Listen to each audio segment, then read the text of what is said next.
Greetings and welcome to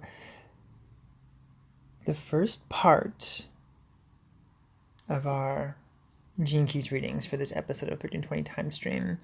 There's between 4 and 5 episodes in this series, the harmonic series, the harmonic editions. And, the first one's always the introduction, which kind of just, gives us our bearings, where we're at, where we are on the run, maybe some applicable material. And then we get into reading the actual Gene Keys. So we start with the shadow, we go to the gift, and then the siddhi, and then sometimes a commentary.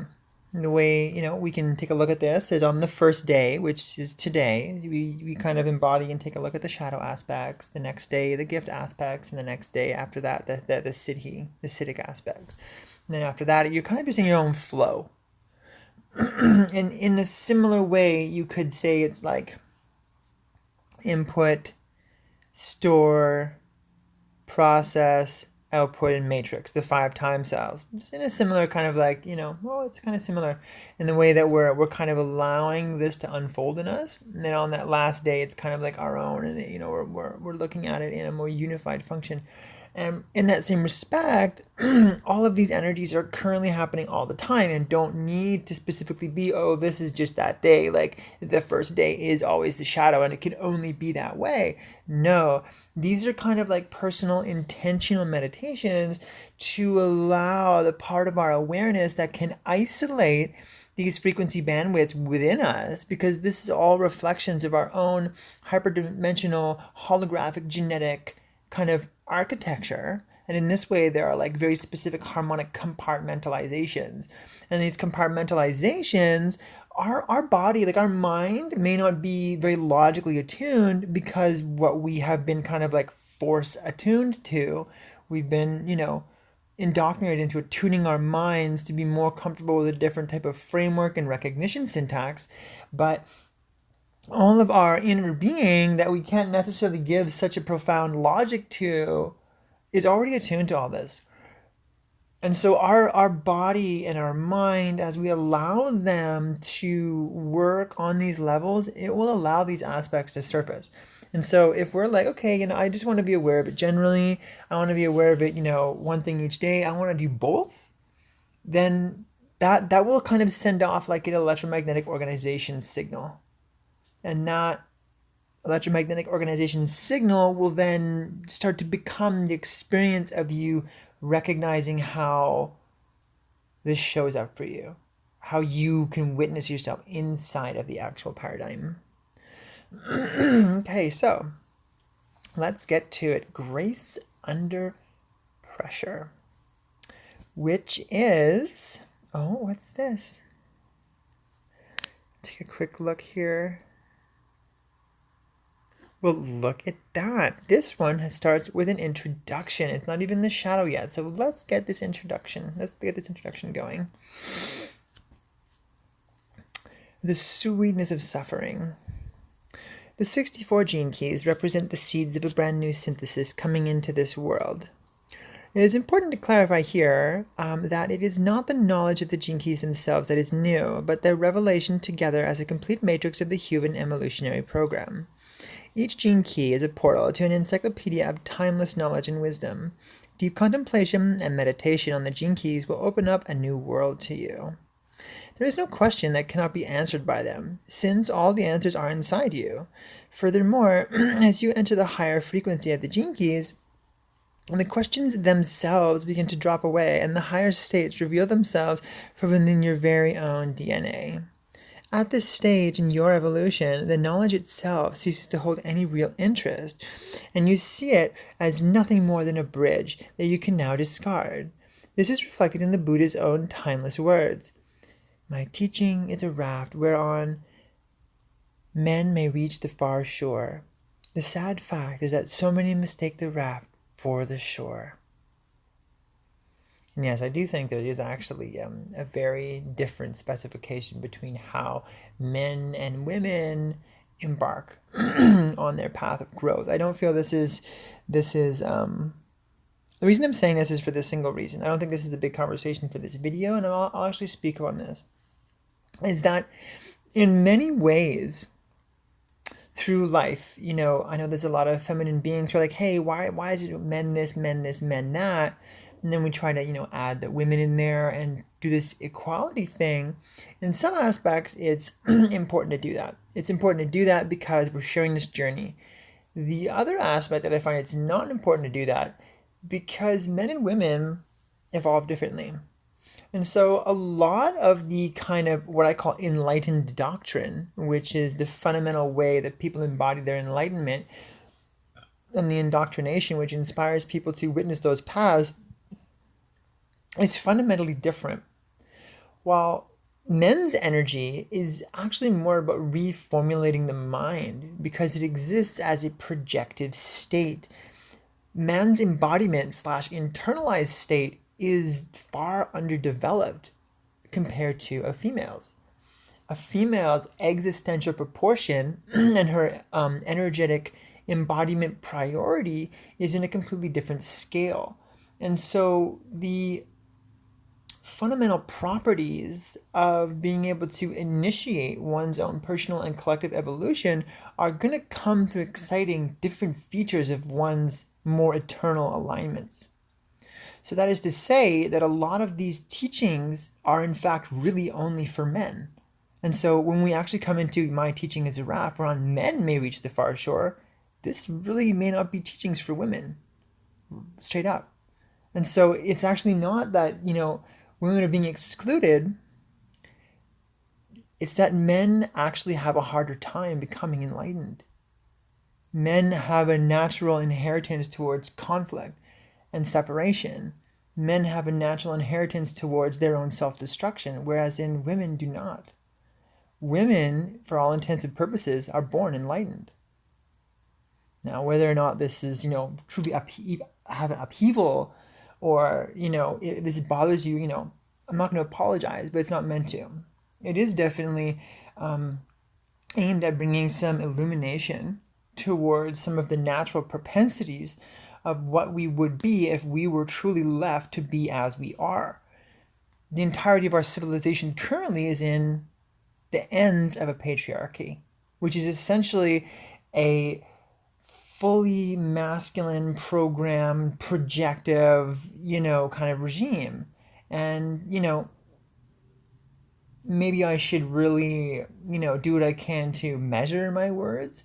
But I think I'm just going to let it go, because I could really try to really get in there and really get precise.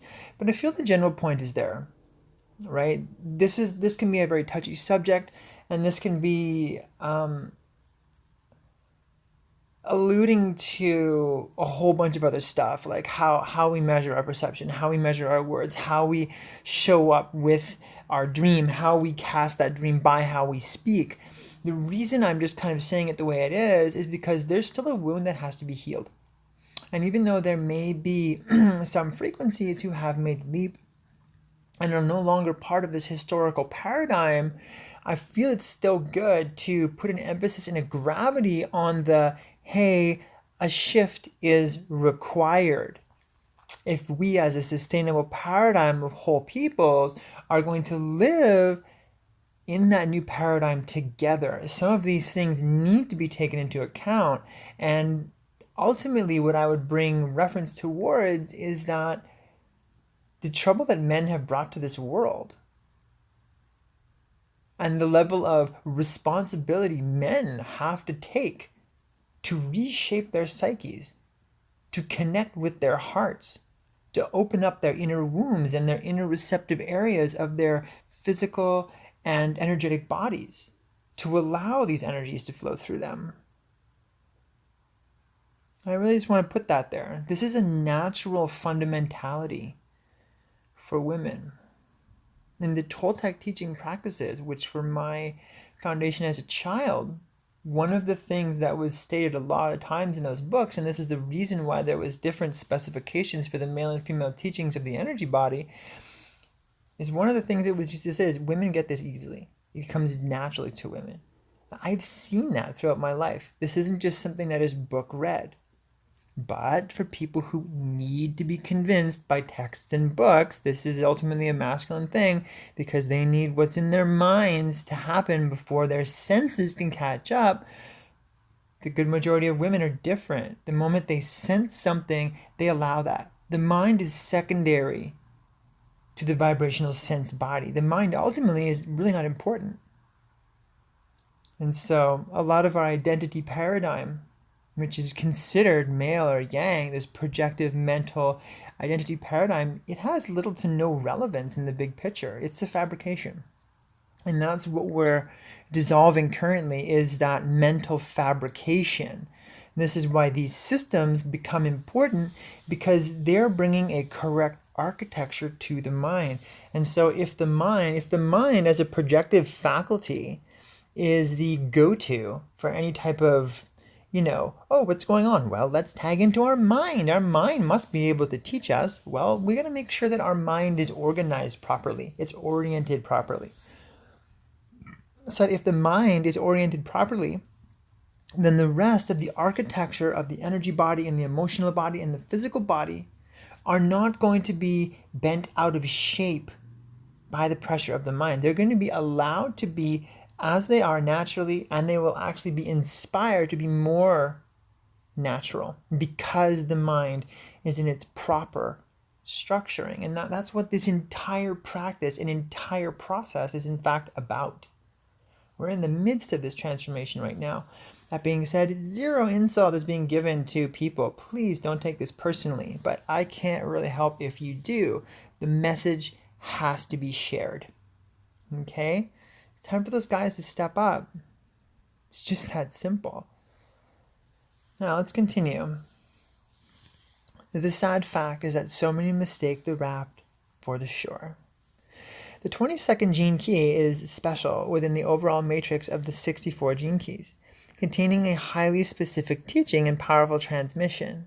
The transmission of this consciousness alone can alter the way in which your DNA operates. In many ways, the 22nd gene key is a sister transmission to the 55th gene key, and between the two of them, a great mystery lies hidden. Just as the 55th gene key describes the process of awakening as a genetic evolutionary process rising up within your body, the 22nd gene key describes the process of awakening as the direct intervention of divinity coming down into your body. Thus, it is through these two gene keys that the forces of evolution and involution finally come together. As you enter the field of the 22nd gene key, you are involving yourself in a magical process of invocation, in which you directly invite a higher presence into your life. In this sense, the 22nd gene key needs to be approached in a prayerful and reverent manner, and in the spirit of nakedness. There's a great deal of information synthesized here. Let it descend into your DNA, and rather than attempting to grasp it with your mind, simply appreciate what an awesome transmission it holds. I love that. I've never read this before, and I love how it's like, don't try to grasp it with your mind.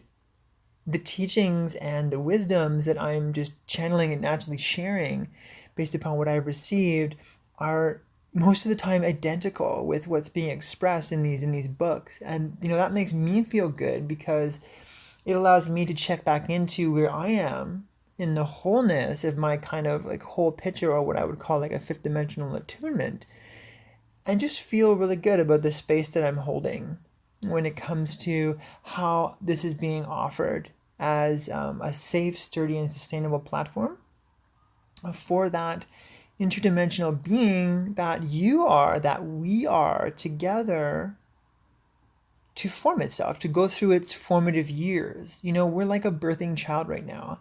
The way I personally see it is like we're the phoenix. We're in that phoenix medicine. We're in that cocoon state. We're the galactic butterfly. There's a lot of these references that I use simultaneously, because there's never one thing, and we are just one thing.